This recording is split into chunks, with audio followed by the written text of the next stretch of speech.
Hola, soy Camila Chaín y este es El Sofá. Y esta es Bogotá y aunque esté lloviendo, la amamos igual. Esta noche seguimos con nuestros especiales internacionales sobre la temática LGBTI alrededor del mundo. Y nos toca un país increíble, lleno de muchas cosas para resaltar, pero también complicado en el tema de sociedad y de política. Hablamos de la isla de Cuba. Y ha venido a Colombia a dictar unas conferencias Joel del Río, un gran crítico de cine. Y con él estuvo nuestro director Tomás Chávez hablando sobre este país y todo lo que tiene que ver con los sectores LGBTI. Así que entremos en materia. Buenas noches, bienvenidos al Sofá, el espacio de la diversidad. Esta noche estamos con un especial internacional, el país invitado es Cuba y nuestro invitado que nos va a contar cómo es la situación LGBT en esta isla es Joel del Río. Joel es periodista, crítico de cine y profesor de la Escuela de Cine de San Antonio de los Baños. Joel, muy buenas noches, bienvenido al Sofá. Muy buenas noches, gracias por la invitación. Bueno, pues entremos en materia. Cuéntanos inicialmente cómo funciona Cuba, cómo es su sistema político. Cuba funciona como funciona cualquier otro país que tenga un sistema político socialista, es decir, con los preceptos de el partido único y un partido que está representando los intereses de las mayorías. Es decir, Cuba no es solo una Cuba regida y gobernada de tal o más cual manera, sino también es el símbolo de una ideal, de una utopía que puede estar en crisis, es cierto, pero que pobre de nosotros cuando no existan utopías y no existan sueños que materializar. Cuba es un país construido sobre un sueño. Cuéntanos un poco cómo es el esquema, ¿hay provincias, estados, es centralista? El país está dividido en provincias y en municipios y cada provincia tiene una cabecera. Cada provincia tiene un gobierno más o menos autónomo, pero de todas maneras tributa al de la capital. Cada provincia al mismo tiempo tiene un perfil económico y social absolutamente específico y tiene una cierta autonomía que llega hasta el punto de el manejo de los recursos y la mejoría o no de las condiciones de vida de sus ciudadanos, aunque en general las diferencias de orden administrativo no son demasiado grandes entre Pinar del Río y Guantánamo, por citarte los dos extremos de las provincias, de un país que es mucho más pequeño que Colombia y por lo tanto es mucho más fácil de administrar. Cuéntanos por favor, ¿de dónde vienen las leyes? ¿Quién se las inventa? ¿Cómo llegan a un parlamento o a un congreso? ¿Cómo funciona eso? Existe un gran aparato ministerial, igual que en todos los países, el Ministerio de Finanzas y Precios, el Ministerio de Educación, de Cultura, igual que en todos los demás países. Por lo tanto, las leyes se supone salen de los reclamos, de las reclamaciones o de las necesidades de los ciudadanos y son llevados o elevados, como se dice en Cuba, a veces con un sentido un tanto de burla popular, suben. Las quejas y las reclamaciones suben a esa instancia superior que es, digamos, el Comité Central o donde están todos los ministerios, donde se dictan, digamos, el máximo estamento, la máxima institución en cuanto a dictaminar leyes. Y también está, por supuesto, el poder popular, que como su nombre se lo indica, está integrado por una serie de delegados o personas que son elegidos a nivel de los barrios y que tienen su diálogo con el poder, porque al fin y al cabo tributan al mismo poder, y esa es una manera también de aprobar leyes, derogarlas. ¿Cómo es la relación de los políticos, de la clase política, con esta sensibilidad de las personas LGBT? ¿Hay alguna comunicación directa, hay una expresión en el Parlamento de estos movimientos? ¿Cómo funciona? El representante, digamos, gubernamental de la comunidad de que estamos aludiendo, de la que estamos hablando en este programa, pues es el llamado Centro Nacional de Educación Sexual, o CENESEX, y está dirigida nada menos que por Mariela Castro, que es hija de Raúl. Con lo cual te estoy diciendo que el CENESEX, digamos que ha tratado de darle voz a la comunidad en sus más diversas aristas y llevar esas necesidades, ese deseo de visibilización o de visibilidad a los medios. Y es un diálogo duro porque Cuba es un país muy homófobo y precisamente lo que en otros países tiene el carácter, por ejemplo, de Gay Pride qué sé yo, en Toronto, Berlín, en Cuba se convierte en es el mismo día, pero se convierte en una especie de marcha contra la homofobia, porque sabemos que ese es el principal mal. Muchas veces creo que con alguna mala intención se ha asociado a la revolución como una instancia esencialmente homófoba. No lo creo yo. La historia cubana, la historia de Cuba como nación está ligada a la homofobia desde España y la religión católica. Pero todo esto ha venido en un proceso de evolución. No se me ocurre otra palabra porque no lleva otra, en la cual hay un diálogo muy grande entre las comunidades LGBT y además el gobierno. El Estado, de hecho, está en un proceso en que el propio Estado está tratando de apropiarse de legislaciones en las cuales su sistema legal, insisto, reitero, valga la redundancia, pues defienda a estas comunidades y ya no sea un asunto tan fortuito o que dependa tanto de una voluntad política.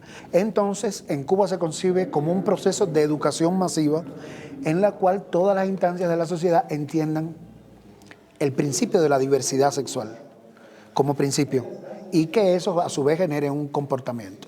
Es difícil, es complicado y en muy poco tiempo se ha avanzado, creo yo, que bastante.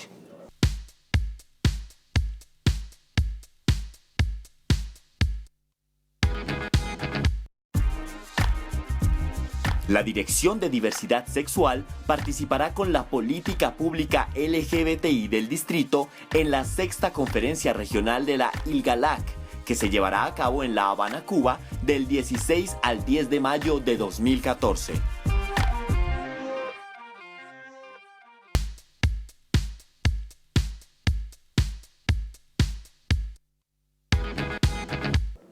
Hay algunas figuras muy representativas de la comunidad que sean visibles, que sean abiertamente gays, que sean abanderados de la causa. En Cuba existen estas figuras, aunque digamos que no hacen ostentación pública de su condición homosexual. Y esta frase la entrecomillo y la subrayo porque hasta hace poco tiempo eso era incluso un delito en Cuba, hacer ostentación pública de la condición homosexual. Entonces, se sabe que hay muchísimas figuras, pero no te voy a enumerar porque si ellos mismos no son capaces de reconocerlo, aunque todo el mundo lo sepa, tanto mujeres como hombres, es decir, gays, lesbianas, en fin, no son capaces de andar con la banderita en alto, aunque estén trabajando todos los días de su vida en pro de esta comunidad y de sus derechos. Pero podríamos hablar de un movimiento LGBT en la isla. ¿Hay una organización popular, alguien que se movilice por la defensa de los derechos LGBT? Existe, y existe incluso un movimiento que se ampara en esta comunidad o que parte de esta comunidad y que están profundamente opuestos a las políticas de la revolución. También existe. Esa lucha existe, está esa lucha dentro de la revolución y está fuera de la revolución. Y todo eso está ocurriendo en la isla, que está en un momento muy complejo, en el cual este es no más que otro punto de los muchos que se tienen que resolver en aquel país. Lo que está haciendo de discusión pública, por ejemplo, ya alguien puede decirlo en televisión, ha ocurrido, algún cineasta puede hablar sobre su condición homosexual, ha ocurrido, alguna persona pública lo ha hecho. Y nadie se rasga las vestiduras. A estas alturas ya nadie se rasga las vestiduras, como pudo haber ocurrido hace 5 o 10 años. Digamos, guardamos en la memoria casos muy significativos de persecución, no sé, la historia de Reinaldo... De Reinaldo Arenas, que fue sumamente... por ejemplo, que fue sumamente fuerte y él expresó mucha de esa angustia que vivían muchas personas en la isla. ¿Eso ha cambiado? Ha cambiado desde la época de Reinaldo Arenas y de aquel famoso documental que recorrió el mundo que se llamaba Conducta Impropia. Bueno, ya la conducta homosexual no es impropia en Cuba, aunque la dirección del país, ya te digo, el padre de Mariela Castro, que es la que dirige el CNSEX, es Raúl Castro, es quien dirige aquel país. Hay una voluntad política expresa de naturalizar estas manifestaciones que venía desde la época de Vilma. la presidenta de la Federación de Mujeres Cubanas, que era la esposa de Raúl y la madre de Mariela. Y todas estas de naturalizar el lesbianismo, de naturalizar la homosexualidad, de crear una convivencia donde se admitiera la diversidad de opciones sexuales. Y ya te digo, pero una cosa es la ideología, la voluntad política y otra es la práctica cotidiana de todos los días en un país con una fortísima tradición de homofobia y de desprecio a la o de triunfo de lo heteronormativo, por llamarle en el lenguaje que se usa. En Cuba, quien no es macho, macho, macho o hembra, hembra, hembra, cae en una especie de interregno que suele ser despreciado por la heteronormatividad. Bueno, me interesa que tratemos a través de la dramaturgia, que le lleguemos un poco a la realidad, porque igual el arte pues siempre funciona así como espejo y como jalonador de la sociedad. ¿Cuál sería el tratamiento distinto a un personaje LGBT en ese universo que se está creando? ¿Cuáles serían las especificidades o no? ¿Qué es lo que lo hace igual y diferente en el momento de escribir? Que tú pertenezcas a la comunidad LGBT, ¿acaso significa que has dejado de ser un ser humano con similares motivaciones a todos los demás seres humanos? Pues esas motivaciones también forman parte de la construcción de un personaje. En ese sentido es igual. Precisamente estaba conversando hace pocas horas con un grupo de interesados en estos temas y habíamos visto cómo el cine latinoamericano se encarga particularmente de construir un tipo de personaje homosexual que en su propio diseño como personaje porta una serie de características culturales, sociales, y ahí está Fresa y Chocolate para demostrar La Virgen de los Sicarios, está muchas películas, Yo, la peor de todas. Es decir, se toma un personaje que es símbolo de la comunidad y al mismo tiempo de muchos otros elementos o tópicos de muchas otras procedencias. Fresa y Chocolate está hablando de la intolerancia, más que pero una intolerancia generalizada o de una tolerancia que deberá generalizarse. Y esa intolerancia, dentro de esa intolerancia está el fenómeno de la comunidad homosexual en el caso de esta película. Entonces, estamos hablando de la concepción de un personaje LGBT que está habría que pensarlo en una dinámica muy activa y muy intensa dentro del contexto en que vive. Las políticas del gueto están quedando atrás. Cada vez se habla más de integración, una integración que forma parte de una negociación en la que yo no dejo de ser quien soy para estar al lado tuyo, ni tú dejas me estás haciendo ninguna concesión, tú simplemente me aceptas porque ves mis valores, no somos iguales, pero al mismo tiempo lo somos, en derecho, por lo menos. Hay una cosa que me llama la atención ahí, es que por lo menos en el modelo melodramático de las novelas que se maneja mucho en Colombia y en América Latina, muchas veces los personajes LGBT que aparecen allí, están plagados de clichés. ¿En qué momento el arte va a romper con eso de manera que la sociedad también avance en ese sentido? La telenovela es un producto que es mucho más comercial que la película más comercial. Es decir, se piensa para satisfacer a un público y por lo tanto está, digamos, en la etapa primaria respecto a la muestra de este tipo de comunidades o de personajes. La etapa primaria, en el términos de la historia del cine, ¿qué cosa consistía? El personaje era secundario, fíjate que difícilmente se va a ver una novela con este tipo de... Las series en otros países sí, pero la telenovela latinoamericana casi siempre el personaje homosexual es uno entre un coro de personajes. Y ese personaje realmente la mayor parte de las veces está siendo ridiculizado, o es el payaso del grupo o es el decadente del grupo, dos de las cosas, o el vicioso o el gracioso. Porque lo que están es reproduciendo los mismos clichés discriminadores de hace 20, 40, 50 años, un siglo atrás.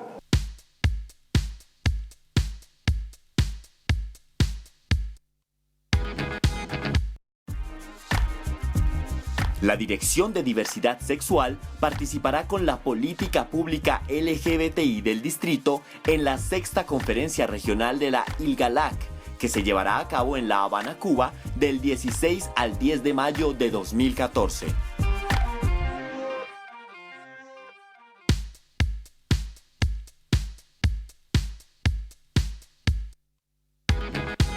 Volvamos a Fresa y Chocolate. Es una obra que ha marcado mucho, tanto a la comunidad como en la historia del cine, ha sido muy, muy, muy importante.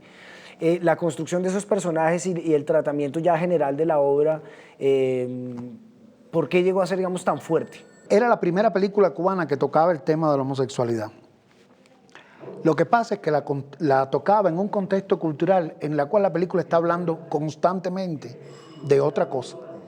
Y a los 25 minutos, no sé cuánto exactamente, no lo recuerdo, 25, 30 minutos, la historia de amor homosexual de Diego por David se terminó. De tal manera que podemos decir que no es una película sobre un amor gay o sobre una inclinación homosexual. En el momento en que David está en un sofá acostado y él lo cubre pudorosamente y renuncia a su deseo por él, ahí terminó toda posibilidad de que esa historia, incluso los dos realizadores, Juan Carlos Tavío y Tomás Gutiérrez Alea, cada 2 entrevistas subrayaban con máximo énfasis que ellos no eran homosexuales, ni esa era una historia sobre la homosexualidad, con lo cual te estás dando cuenta en qué contexto tan polarizado respecto a este tema aparece Fresa y Chocolate. Es una película con un mérito enorme, pero un mérito histórico.